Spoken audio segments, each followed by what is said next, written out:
Hey, friendo, Steve here.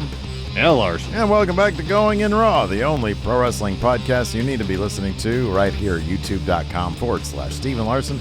Available wherever podcasts can't be found, and of course, taped live at the twitch.tv/Steve and Larson, where tomorrow night on the Smash Zone, we're going to watch some more To Tell the Truth. 3 of these men are a squirrel. 2 of these men. No, it's one of these people is a squirrel. Yeah. Hi, I'm Bob D. Squirrel. We're going to find out which one on To Tell the Truth. Hi, I'm Bob D. Squirrel. Sorry, it was in joke from today. Joke from basketball today. Shooting basketball today. But tomorrow we are going to watch To Tell the Truth. Yes. I don't think they ever did an episode where the 3 people were squirrels or purporting to be squirrels.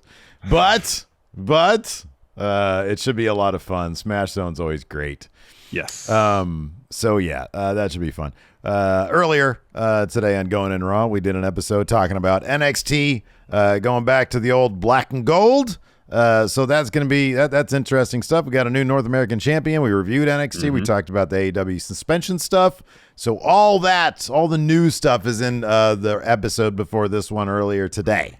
Yes. So check that out. This is just AEW Dynamite recap. This is solely and completely just that. We wanted to do an experiment where we wanted to see if we could take a fairly non-consequential episode of Dynamite and see how far it could go on its own without bolstering in with these news bits at the beginning. We didn't know when we'd be able to do said experiment. Lo and behold, it happens immediately. Tony Khan has bequeathed to us episode of Dynamite, which really not much happened. So we were introduced to a faction. They got a name and some Tom Cruise is in the news with Top Gun, Maverick, and all. So look elsewhere in his filmography and get a name for a faction. The Firm. I believe there was also a British movie called The Firm about British football clubs because they're called firms as well. I think it was one of Gary Oldman's early movies. But Tom Cruise clearly was the box office winner between those 2 movies. I would imagine, yes. And yeah, so we're going to talk plenty about The Firm. And then, of course, we know now who's going to be going to Grand Slam to fight for that AEW World title. Mox and Bryan Danielson. But you have a cool theory about MJF, Larson. What's that theory? Oh, yeah, I still think he's going to cash in that Grand Slam. I mean, Mox versus Danielson will be a great match. It'll be a lot of fun. But if you really want to get people talking about AEW in a positive light, in a positive sense, have something major happen there. Have MJF cash in after, whether it's Mox, whether it's Danielson, doesn't matter. Yeah. Cash in that chip, walk out of Grand Slam as champion. Really make it an episode of Dynamite to remember. Because I feel like so much of the discussion around AEW is still about Brawl Out. Yeah, sure. About the suspensions, about the fight between Punk and the Elite. And I feel like so much of what's happening on TV is taking a backseat to that. Sure. And episodes like the one tonight aren't going to change much in that regard because and I understand a couple weeks ago, Tony Khan lost 4 of his top stars to suspension because the brawl broke out after All Out. And so there's a lot of star power missing from AEW right now. And I understand he's got a new champion to crown. He's probably scrambling to come up with some creative to justify these matches somehow. I mean, like if you look at the card for Grand Slam, it's great. It is, yeah. It's really good. It's stacked. It'd be great though if there were some interesting stories being told leading to those matches. And that's the issue, is that there's just not a whole lot of interesting stories being told. I mean, MJF coming back is great, and his 2 promos he's dropped since coming back have been awesome. He's sort of like the one thing that you can point at and be like, "Oh, this is cool." But you got like Swerve in Our Glory versus Lucha Brothers was a fantastic match. It was tons of fun. It was great. I just don't really think the newly crowned Trios champion, after you had to crown new Trios champion, should be taking losses right now. You're exactly right about that. Or 2/3 of the Trios champs. I don't think Tony Storm, who just won the interim women's championship, should be taking pins right now. if there's not like a solid story behind it, because let's be honest, the story here is simply between Jamie Hayter and Britt Baker. That was the main focal point. And even that was kind of nonsensical. At Clash of the Castle when Bianca Belair ate the pin, there was a total point to that happening, and it took 3 finishers from the entirety of the other team to do it. This year we have a similar situation, but there's a lot of differences that really separate it in terms of it making sense from a story standpoint. Whether it was Thunder Rosa or now Tony Storm, they really just sort of Tony Khan seems intent on just sort of making Britt Baker still the focal point of the women's title. The women's division, I know. Now, if the goal of what happened tonight was 2 goals: to establish a bout for the women's title at Grand Slam, and I guess that was accomplished because it's going to be Tony versus Athena versus Deeb versus Britt. And it should be a really good match. It should be a lot of fun. Yeah. There's probably 5 other ways you can get there without having Tony eat that pin. The story beat with Jamie coming out, taking the chair from Britt and then hitting Tony with it, and then Jamie still being upset, and Britt's like, "I'm sorry." It just feel like it kind of there's too much ambiguity there without direction. Yeah, right. Yeah. Let me ask you something. Do you think Tony Khan has a lot on his plate right now? Yeah. Do you think he had a lot on his plate before Brawl Out? Oh yes. Yeah. Now he's got even more because like his top stars are possibly going to be lost suiting up. And I don't know if this is the result of that or if this is simply, hey, we've got a loaded Grand Slam show next week. Let's just get there. WWE's been known during the, especially during, the last couple years with Vince McMahon in charge, guilty of go-home shows that are less than compelling. Maybe that'll change now with Triple H in charge. But yeah, it did seem to be less than inspired tonight. Who knows if that's because he just has too much on his plate with everything going on. I don't know. It sort of, once again validates the idea that he might need some help, creatively speaking. There's a ton of moving parts, and it's really starting to show now when you have, for example, somebody in our chat earlier brought up, and it's a relatively small thing because it's not like he's in a really prominent position, but that's the thing about AEW is that there's like the top guys, right now we're looking at Mox, Jericho, Danielson, and then MJF. And then everybody else with all those titles are just sort of drowning in the giant mid card, and so you have something like Jay Lethal, who won against Dax Harwood last week, and then this week he takes a loss against Jungle Boy, who really could take the loss here because, and I know they're building him up. But it's like Jay Lethal has a bunch of other guys, and maybe Jungle Boy is going to be dealing with Luchasaurus. He's going to have, obviously he still has Christian on his mind and that nasty loss. He had the Rock tape on, so he's still nursing injuries. You got to see your heroes really get beat up, and just having him get beat up at that one pay-per-view and then come back strong against a guy who was just coming off a win, and Jay Lethal's a featured guy, but it's just they don't want to feature him too much. Because we need Jungle Boy to beat him, even though there's like a million other people that they could have. I know. And it's like a match that I guess the only story beat it really furthers is, well, Jungle Boy's on the rebound. Yeah. I mean, I feel like he needs to face steeper odds.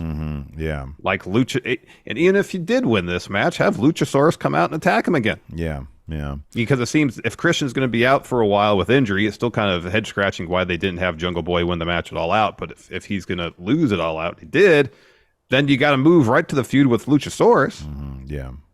To tell that story while Christian recuperates. Yeah. Because Jungle Boy needs to get that win back. And it's not necessarily about us just sitting here fantasy booking stuff like, oh, we could do it better. I would never want this job, and if I had this job, I'd have at least 5 people sitting at a table and I'd say, all right, you got 2 feuds, you got 2 feuds, you got, you know what I mean? Like, but it's not, it's just him with his notepad apparently.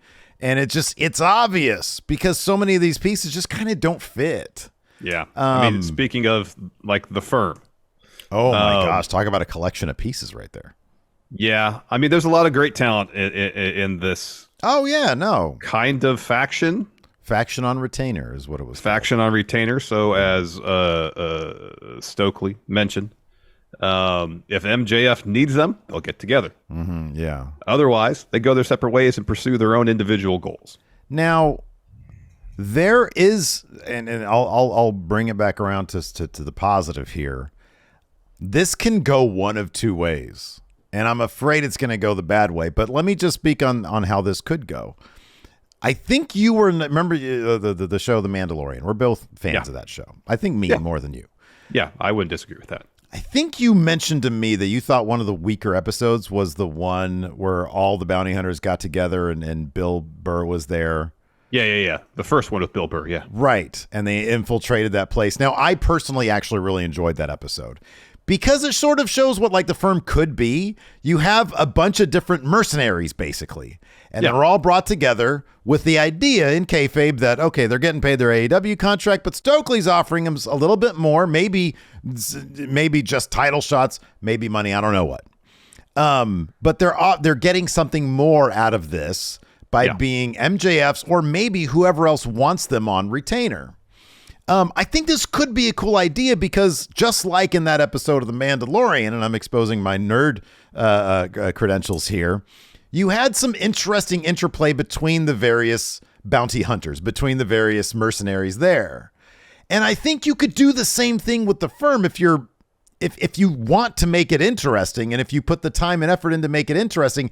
I just get the feeling, I got a bad feeling about this. Yeah, go ahead, interject. Well, two things. I think that my issue with that individual episode of The Mandalorian is I felt like The Mandalorian overall had too many side missions. It felt like I was watching Assassin's Creed the series, because so much of the Assassin's Creed game is like you have this macro mission you're supposed to accomplish, but at every turn, you're distracted by a side mission that takes you away from the mission you really want to accomplish. That was kind of the episodes that kind of bothered me about Mandalorian. That's not that the episode itself was bad. I just felt like it took him away from kind of like his overall. Anyways, I don't disagree with your point. I apologize. I did not mean to misrepresent your views you did on The Mandalorian. So I don't know if I ever expounded upon it beyond just like meh. The whole series was just side missions. The Mandalorian was just a video game aside, but I really enjoyed it. I know you enjoyed a lot of it too. I did enjoy a lot of it. I don't disagree with your point about some interpersonal dynamic stuff, because when AEW is doing things well, what they do well is tell stories amongst people and their dynamics. But when they pretty much say in their mission statement, which is generally what that was from Stokely tonight, that unless MJF needs them, we're not going to cross paths. You know? Yeah. That doesn't really give me a whole lot of faith in the idea that we're going to see them in any sort of backstage segments. They're not going to get their own BTE style vlog series. Well, you just illustrated like what the potential for them being poorly used is just plot convenience. It's like when MJF needs something that warrants many people, we can whip out the firm. And I'm afraid that that's how they're going to be used. But this idea is a solid one. It's not really one we've seen elsewhere. It's different. And so I think that it's something that, like I said, could be interesting, and I hope it's not just used as a storytelling crutch. And I fear sometimes, because there's not 5 people in a room pitching ideas to the one main guy, that maybe that's how it's going to be used. But, Tony, prove me wrong. AEW, prove me wrong. Hopefully they use it in an interesting way. Because there's only one person who looked like he was really into being into the firm, and that was Lee Moriarty. He seemed very interested in being there. And then like maybe kind of Ethan Page and the Ass Boys were like, yeah, whatever. What are we doing here? And Morrissey looked like he literally wanted nothing to do with them. Yeah, I know. Like there was some good in the episode. As mentioned earlier, Lucha Brothers versus Swerve in Our Glory was a really fantastic match. I still don't think you should have Lucha Brothers or Death Triangle as a whole taking any losses. Let me ask you about that. Shouldn't there be something where, like, I understand the idea, hey, you can collect all the titles you want, but, like, wouldn't it open up spaces for other people if you say, hey, you win the Trios title, you're out of the tag division, to allow other people to pursue those titles? And maybe in kayfabe, that's not, like, really fostering competition, but just for the sake of featuring other people and avoiding the situation that we saw tonight. Well, I think it's like an unspoken thing, or hell, speak it backstage. Hey, these are our trios champs. You know, unless they're going to have them lose the titles, they really shouldn't be taking a whole lot of losses in tag team matches. Yeah. That's supposed to be their forte. Yeah, I understand 3 participants on per team versus 2, but nonetheless, not like the Lucha Brothers don't know how to be a tag team. They're former tag champions in their own right. Yeah, I mean, like as far as how things are booked backstage, absolutely it should be a thing. Well, these are our trios champs. We shouldn't be having them meet pins in a tag match. Main event was really good.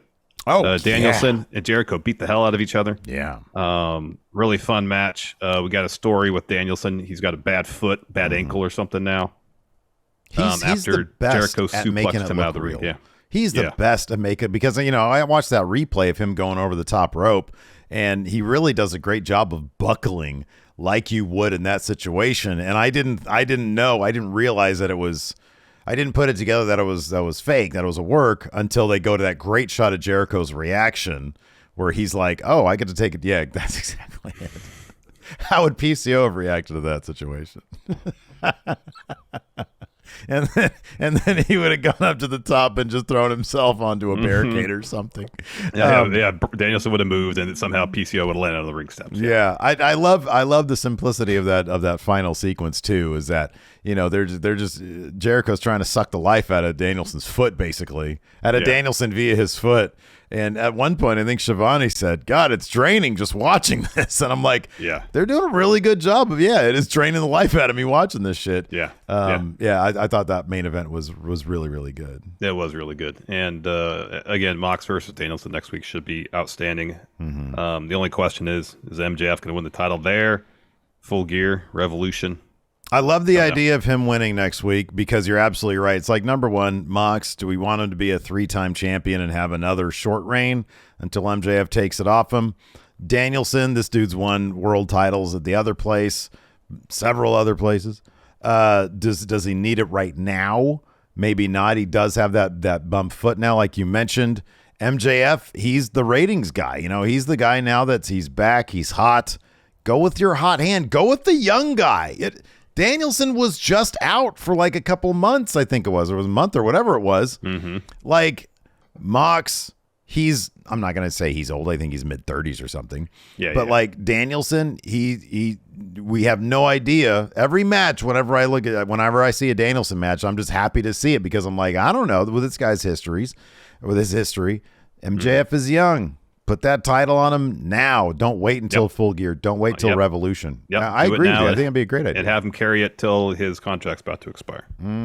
Yeah, absolutely. That's what you do. Let's take a quick break here. Get a word from our sponsor, Liquid IV. As we usually do, Steve and I played basketball this week, and while I came up short, unfortunately, when we played 1-on-1, the result would have been even more lopsided had I had to deal with dehydration. Yeah, man. And while you didn't have an answer for my lockdown defense today, we do know how to defend against dehydration, and that's by using Liquid IV. You see, when I get dehydrated, I get these dehydration headaches, and when I get one of those, I can't be productive. I just got to lay in bed and stare at the ceiling. But now that I'm using Liquid IV during and after our games, I've said goodbye to those headaches. And yes, I am giving Liquid IV the majority of the credit for my stamina and energy all throughout the game today. And that was key to once again defeating you at basketball.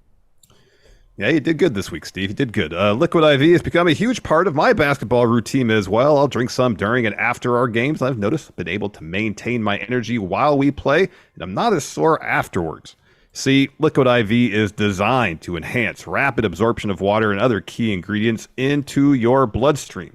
1 packet of Liquid IV and 16 ounces of water hydrates you 2 times faster and more efficiently than water alone and contains 5 essential vitamins: B3, B5, B6, B12, and vitamin C. Now, if only I could find something or do something to hydrate my jump shot as well as Liquid IV hydrates my body.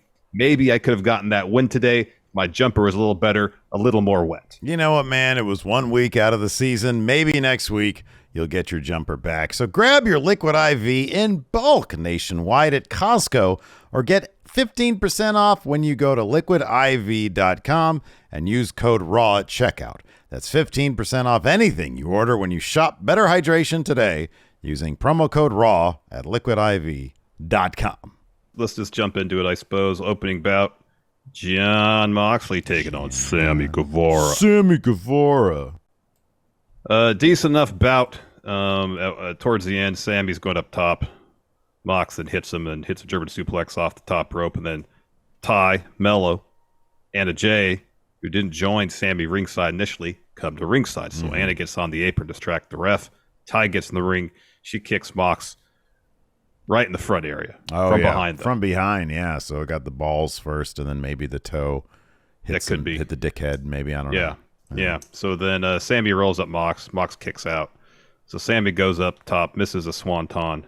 Mox rolls him up, gets a 2. They're trading some strikes. Sammy's looking for a GTH, and then Mox gets out of that, counters right into a Death Rider to get the win. Yep.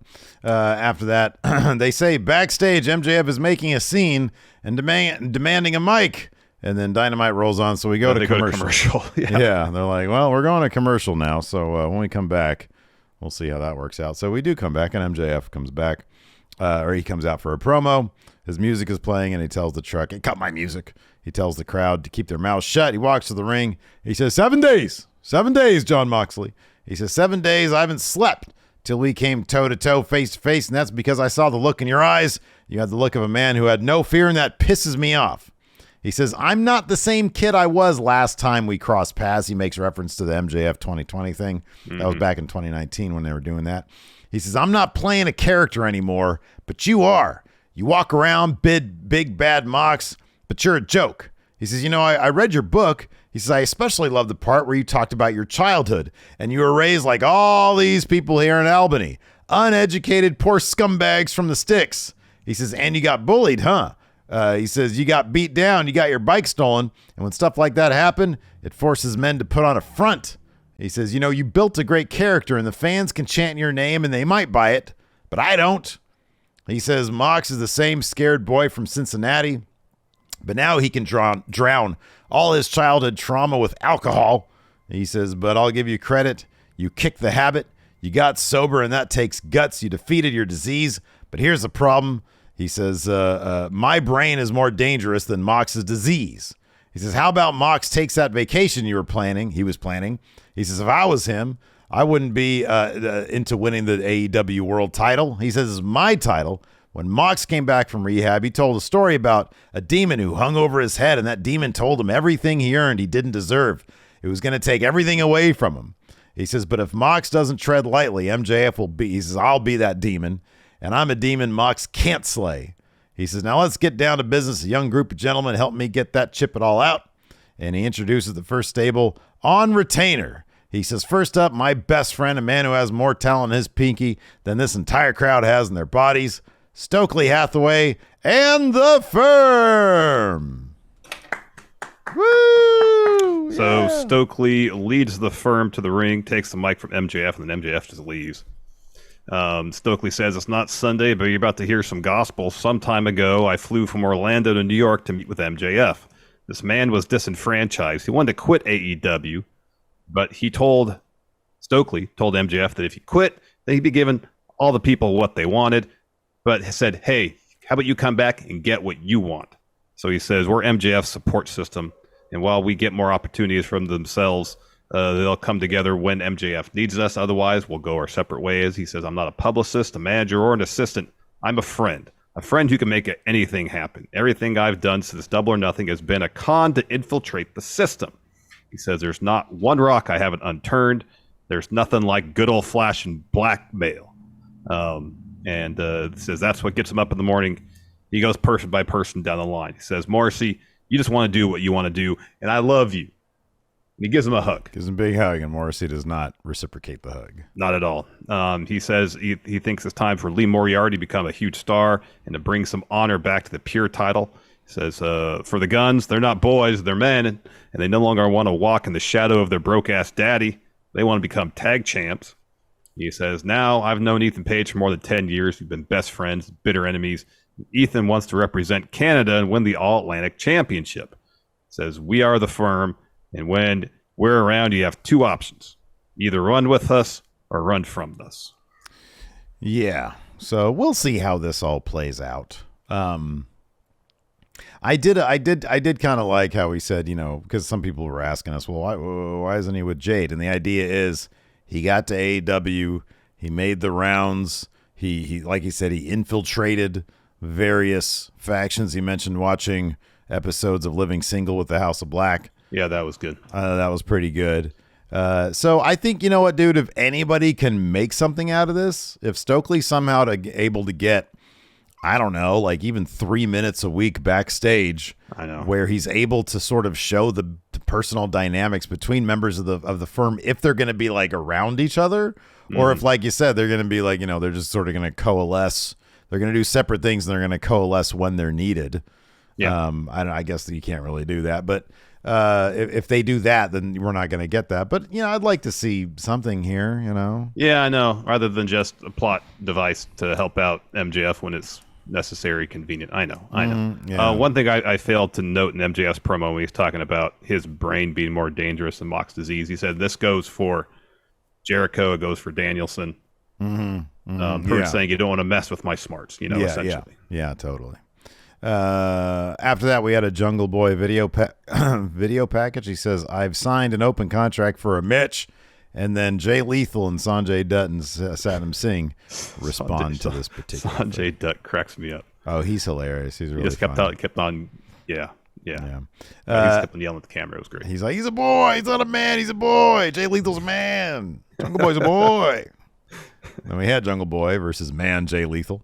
Jay Lethal lost this, though. It was a solid bout. Yeah, no, it was good stuff. Jay Lethal tapped out to the snare trap.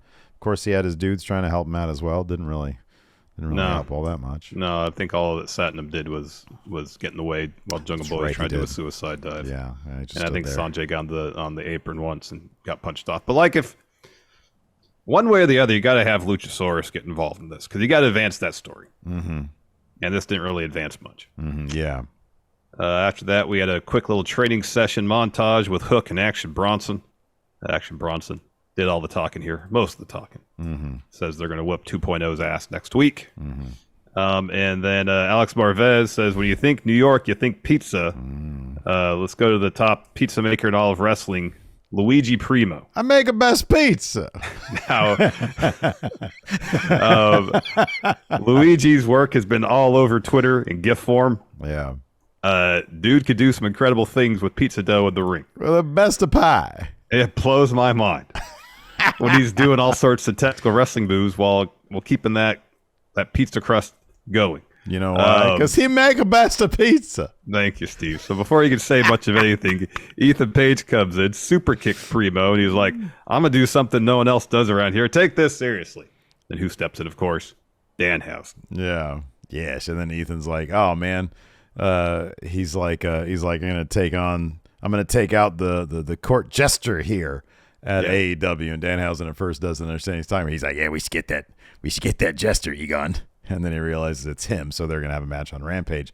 Primo's sell of the super kick was fucking hilarious too, because like he already has like some wild eyes. Yeah. And so when he goes down, it was like kind of slowish motion. I don't know. That was just so funny to see him. It was so shocking. It's like it really was. When you think of New York, you think pizza. I make a best pizza. Oh God, I'd love to see Luigi Primo on To Tell the Truth. I'm Luigi Primo. I'm a Luigi Primo. I make a best pizza. Oh my number one, do you make a best pizza? I make a best pizza. Oh my God. So then we had a Darby Allin on Nitro Circus recap. He'd got like a little what they call big wheels, right? Yeah. And there's this giant ramp, and he rode down the ramp, and then the first time he missed the jump, second time he hit the jump, and it was a deal anyway. So Matt Hardy has a promo afterwards, and he's like, hey, what you did there, Darby, was insane. When it comes to doing crazy things, you're really up the ante, and I appreciate that. And as an OG member of Team Extreme, I know what I'm talking about. He says, I've been one of your greatest rivals and your greatest partners, but now I'm trying to claw my way back to the top. And that's why I've challenged you, Darby Allin, to a match on Rampage. Rampage, yeah. No deletes from I like Matt Hardy's shirt with like it says Hardy and it's got all a bunch of different mats on it. All the various iterations of Matt Hardy. That dude is a master of reinvention, but I think he's That just prime Matt Hardy. He's primo Hardy now. Oh God. Number one. Do you make a best pizza? Oh my All right. Powerhouse Hobbs murdered a man. Matt DiMartino. This match was very quick. It was. He make a best spine buster. Like a corner splash, spine buster, Hobbs wins. Oh, That was pretty much it. Yeah. And so he grabs the mic. The crowd starts chanting, we want Ricky. Hobbs gotten so fucking good on the mic, man. They just need to. I don't know. Ricky's back now, and that's great. I love Ricky Starks. But at this point, I'm just like, put a rocket to the back of Hobbs and just shoot him to the fucking moon, man. He's great. Hobbs is great. Hobbs is great. So he says, at All Out, I defeated Ricky Starks. He says, don't get me wrong, Ricky's tough. Been with him for, forever. He says, 21 months, I think. I think he said 21 months. He said, but at All Out, it only took me 4 minutes and 35 seconds for me to win. He says, now that chapter is closed on Ricky, it's time to open up a new chapter in the book of Hobbs, and it starts tonight. And then we see Starks pulling a Razor Ramon, a Scott Hall, walking through the crowd down to the ring. And then he sprints past security, gets in the ring, blasts Hobbs with the mic. Mike gets out. Hobbs gets out of the ring. He was already bleeding. Like, I think when he hit that spine buster so hard. He bit himself in the lip or something like that. Yeah. Oof. Anyways. Something. I don't know what happened, but yeah, he was bleeding from the mouth a little bit. Yeah. Then we had a Death Triangle promo. Pac says there's not a man who can deny their momentum. And then Alex says, hey, I got us a tag title shot tonight. And then this is from earlier in the day. And then Pac says, all right, the time is now. Penta says they're the best tag team. And Phoenix says, tonight we're going to be champions. I love when Penta wears the mask, but then with the black turtleneck gold chain combo. Yeah. Looks amazing. Yeah, I know. Anyways, after that, we had the Lucha Bros versus Swerve and Our Glory. The winner of that match faces the Acclaimed at Grand Slam, of course, because they're the next in line contenders. They're doing the make good at Grand Slams, what they're doing. Yeah, they call it the Acclaimed Swerve and Their Glory too, but really this is the make good match because the Acclaimed should have won those titles in the first place. Yeah, I know. This is a really good match. A lot of crazy stuff. I mean, Penta did a destroyer on Keith Lee off of Phoenix's back. I mean, it was this crazy stuff. Phenomenal. Really stuff. Great. Yeah. Really great. The finish saw Lucha Brothers looking for a fear factor.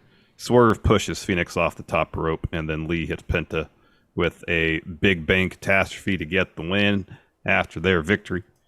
The Acclaimed walk out, and Caster says, cut my music. And he tells Swerve that you interrupt my rap again, I'm going to beat your ass next week at Grand Slam. The uncrowned champs will become tag champions. That is right. I like that. He was all business. He didn't come out and do a clever rap on him. He just said, if you do that again, I'm going to beat your ass. So yeah, that'll be really good stuff. After that, we had a Death Triangle interview after their loss. The Lucha Bros walk past, and Marvez says something like, a bump in the road there for the Death Triangle. And Pac's like, oh, bump in the road, Marvez. He says, remind you that we're trios champ. I'm the old Atlantic champ, first double champ. He says, put some respect on my name and mind your business. And then out of nowhere, Orange Cassidy just clocks Pac with an orange punch. He goes down hard. And then he says, double champ, huh? Not for long. Then after that, we got Tony Storm and Athena doing a promo. So Tony says, Britt, you took out Sheeta, but Athena is more than capable to step in. And Athena says, yes, I've been brushing, flossing, having an apple a day to keep the DMD away. But tonight we're doing this for Sheeta. And then Tony asks Britt why doesn't she have anything better to do, like maybe figure out your deal with Jamie Hayter. She says Britt is useless without Jamie, and her and Athena are going to enjoy this. Britt and Serena Deeb, not so much. I do appreciate that they moved Athena straight from the Jade Cargill stuff to this stuff, as opposed to just sort of lingering, doing nothing. Yeah. Because that kind of happened to Ruby Soho. Like she was featured in whatever scene she was in. I think it was the Jade stuff. And then she just sort of disappeared. And then she came back, and now she's gone again. But that's probably because of the broken nose. Yeah. Anyways, we had that match next. Serena Deeb and Britt Baker versus Tony Storm and Athena. Again, there was a lot of really good stuff in this match. Yeah. The finish saw Britt throwing Athena into ring steps. So Deeb is looking for a Deeb tox on Tony Storm. Tony escapes. She's looking for a German suplex, but Deeb blocks it. So while that's happening, Rebel gets on the apron to distract the ref. Britt gets on the apron holding a chair, and then Deeb pushes Tony into the chair. Deeb rolls up Tony Storm to get to the win. Afterwards, Athena gets back in the ring, and she just lays out Serena Deeb. Britt then super kicks Athena. She gets the chair, brings it into the ring, and then Jamie Hayter runs out, takes the chair from Britt, and then she has like a second of, oh, am I going to hit Britt with it? No, and she hits Tony Storm with it. And then she storms out of the ring, and Britt's yelling at her, I said I'm sorry. Yeah, which really, that's so backwards here. Jamie Hayter needs to get over the fact that this was like a every person for themselves match. That's true. Britt really shouldn't have to be apologizing here. Nope. Anyways, after that, we had a Mark Sterling, Josh Woods promo. They're talking about the Wardlow stuff, and they're just hyping up the TV title match that's coming up on Rampage. And then we had our main event. Chris Jericho versus Bryan Danielson. Somebody here in chat mentioned this, but I kind of agree with it. I feel like this match was better than their pay-per-view match. I thought so too. That was like sort of, it was not a gimmick match, but it was a pro wrestler. It was like, oh, I could be a better pro wrestler than you. You get the Lionheart. I just like this straight up match between two dudes who are doing the best they can within like what they can do best. And I thought they told a better story here than they did at the pay-per-view. Yeah, agreed. So Daniel Garcia is watching this backstage, and I love at the end, after Danielson wins, he just kind of turns towards the camera and does this. Yeah. It's like, oh, that wasn't bad. That was pretty good. That was going to be meme to hell, too. Because that was pretty, he was like, oh, that was pretty good. Not bad. So these two guys just beat the hell out of each other. Kind of the pivot point in the match, Jericho suplexes Danielson to the floor, and Danielson's really selling ankle. Aubrey goes checks on him. She calls for the trainer for Doc Samson. Danielson takes off his boot, the doctor takes off his boot. And then Jericho realizes, oh, I have a huge target I can attack, and he just literally stares at the foot and he has the higher ground. That's the thing. Does that, and he just goes over, starts punching the foot, kicking it, just hammers away at it, puts him in a figure four around the ring post, hits a chop block, shin breaker. He's looking for another. Danielson tries for a comeback there, hitting some elbows, and he tries to kind of like hop across the ring to hit a D+. Can't do it. Jericho locks on, walls of Jericho, transitions to a single leg crab. Danielson's starting to crawl towards the rope, but Jericho brings him back towards the center of the ring, puts on some spinning toe holds. Danielson, though, boots him into the corner, gets a roll-up, gets a 2. Jericho hits a dragon screw, locks on their figure 4, and they're just punching each other while Danielson's in the figure 4. Eventually, he reverses that into a label lock. Jericho tries to get towards the ropes. Can't do it. He has to tap. And then afterwards, Mox comes to the ring. He and Danielson have a bit of a stare down. Danielson extends his hand. Mox shakes it. Yeah. That is going to be a good one, man. That's going to be a really good one. And yeah, we'll see about that MJF situation, man. I think you might be onto something there. Let's take a look at some of our questions right here. Patreon.com/Steven Larson. For most of our recaps, we have questions threads, and we got a bunch to choose from here. First up, David Matushik says, if Mox and Danielson are in the final of the tournament at Grand Slam, whose side should Regal choose? He looked concerned tonight. Regal looked concerned. When Mox went down there, he stood up and was like, oh, no. Oh, dear. Oh, dear. Yeah. It was a look on his face. He didn't say that. It was just, oh, dear, look on his face. No, that's what the look said. The look was, oh, dear. Yeah. Oh, dear. I don't know, because, he's basically Danielson's mentor. Oh, it's may the best man win. But he is. Totally. He seems, I think he's closer to Danielson, but. Yeah. Oh, I think he's pretty tight with Mox, though, too. But anyways, as he said during the match, he was like, I'm kind of concerned about it, but hey, at least one of us is going to be champion, so. Yeah. Let's see here. Oh, wow. Blake Whitehouse says, which AEW wrestlers would be better off creatively in Impact? And you can't say all the women not named Britt Baker. I would actually say Athena. I would say Athena. I think that they would probably they would probably make great use of her. Like, just great, because there are some fucking wrestlers in their women's division, man. I mean, like the last two women in Impact who have had pretty significant debuts, Masha. Yeah. I mean, she's going to win the title from Jordan Grace at Bound for Glory. Yeah. And then Killer Kelly. Yeah.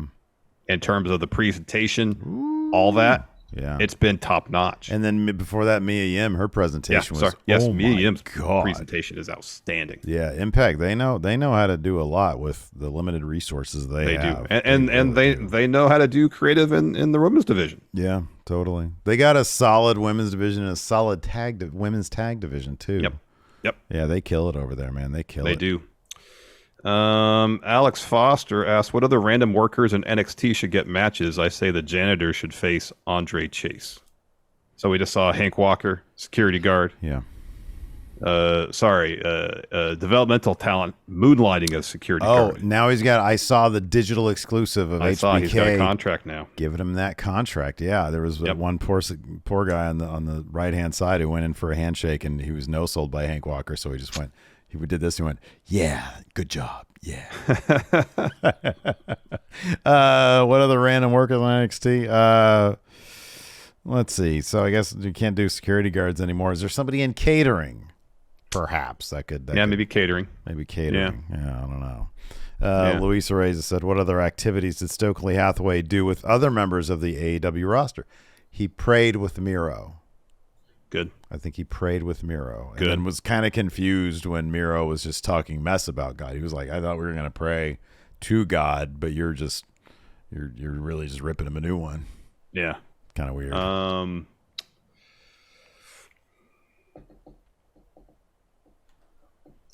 don't know. Maybe he was doing whatever the best friends do. Yeah. They're just hanging, just doing. They just kind of sit around and like what did they do when we were sitting next to him at Starcast? They were just kind of sitting there and they would kind of just talk every now and again. Yeah. Right. Yeah. Let's see here. Oh man, Gregory Fiella says, "Is there anyone who looks or sounds more like a Game of Thrones personality than Pac?" I'd say no, but Miro gets close. Yeah, Miro does. Miro gets damn close, man. Yeah, and Malachi when he's around. This is a good question. Moses opposes. We should do this in the form of a power rank. Sure.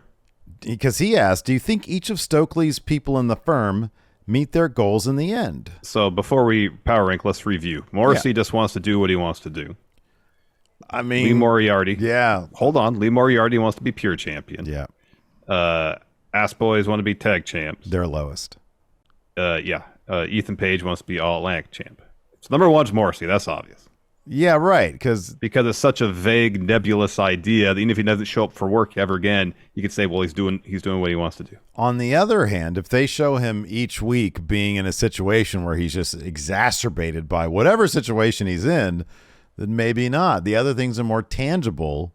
But I get your point. Yeah, if the dude ends up, if at any point he ends up laying somebody out just because he feels like it, which is entirely possible, he wins. Exactly. I think number two, Lee Moriarty is going to get that Ring of Honor Pure title. That's going to happen. I think that's going to happen. Probably, I think everybody's going to accomplish their goals except for the Ass Boys. I could see Ethan Page getting the All-Atlantic title. Yeah, I could see that too. I think Moriarty has a better chance at the Ring of Honor Pure title than Page has at the All-Atlantic title. But yeah, Morrissey 1, Moriarty 2, Page 3, Ass Boys a distant fourth. Yeah. And I think the distance between Moriarty and Page is not that vast. I agree. No, I agree with that. I think Page is a terrific talent. It's just, and the same could be said for Moriarty. I'll sort of believe it when I see it, but also like being in Ring of Honor, there's a lot less competition there for that Pure title, I feel. I mean, Amanda here says, I would mark out if Ethan wins the All-Atlantic title at the Toronto show. It's true there you go. Toronto. There you go. That could be. Mayor Planet Houston, who does MJF have a better shot at taking the title off of, Mox or Danielson? MJF has a better shot at getting the title. Well, I mean, here's the thing. If he has a match, I know Punk beat Mox 1-on-1, but shouldn't have happened without Punk having to cheat. Nonetheless, MJF will cheat. And that kind of evens the playing field if there is and that's an if there is any sort of power rank discrepancy. MJF is a pretty leveled up wrestler in his own right. He is. But if like, you know, if Mox hadn't lost to Punk, and the match, say Punk was out for a lot longer, well, Mox are going to be champ for a bit. Hey, you'll drop the belt to MJF. And Mox still on this huge run. I could see MJF giving him a competitive bout, but having to cheat to win to make it, and it'd be totally believable, of course. Mm-hmm. And like going along that thread, the one thing that commentary pointed out, I think Regal said it, and Taz was like, "Oh yeah, totally," is that Mox is the last guy you want to get into a street fight with. Well, that's totally true, which to me means Mox is more savvy when it comes to potentially people cheating to win. Danielson more focused on the in-ring professional wrestling aspect of it. I feel like MJF has a better chance of taking advantage of that by cheating than Mox, perhaps. Well, also now there's potential that Danielson's going into Grand Slam with a bad foot. A bum wheel. That seems to be the thing. Everybody's got a bum wheel. Mm-hmm. Yeah. Let's see here. We'll land on this one from Nikyle. He says, "What's the best theme song ever for NXT?" So for the show itself, or for the wrestlers? Well, let's do both. What's the best theme song for the actual show? Not the one where the intro where everybody lip sync. It's not. It's the roar of the crowd. Yeah, that was all right. There was a period where they seemed like we're changing that song every 6 months. Yeah, they were. Yeah. But the "We Are Not Your Kind," that's not a terrible one. It was just a terrible video. I just didn't like the lip The lip sync was terrible, yeah. I don't like that one. Yeah. The best individual wrestlers. Oscar Nakamura. Oh, there's Glorious too. And there's the thing. There's Aleister Black's too. I know. Those are 4 classic. There's Undisputed Era. Ember Moons. Yeah, Ember Moons was great. It was a banger fest. Even like you can go to Kevin Owens. Bailey's NXT theme was really good. Yeah. Sasha Banks was really good. Yeah. But I think that if I had to pick one, it would either be Asuka or it'd be Aleister Black. It'd be one of those two. I'm going to give the edge to Nakamura because when he won that title for the first time at TakeOver Brooklyn 2, we were there for this. It was very fan-friendly, yeah. Everybody was singing his song in the concourse on the way out of the Barclays Center. Glorious is so good, though. Glorious was very good. But then he got brought into the main roster that his character was just Glorious, and it kind of, I don't know, it kind of ruined it for me a little bit. Yeah, I know. No, I feel you. But you know what it was? It was when I went back and played the Steve Thunder stuff on 2K, and I feuded with Bobby Roode. And I played it again, and god damn it, that is just really good. It's such a good. It is really good. Yeah. Oh man. Anyways, thanks everybody for tuning in. We appreciate it. Leave your comments below on the YouTube. If you're listening to us in the audio realm, do us a huge favor. Leave us a rating, review, or a comment. We really appreciate that. Till next time, we'll talk to you later. Goodbye.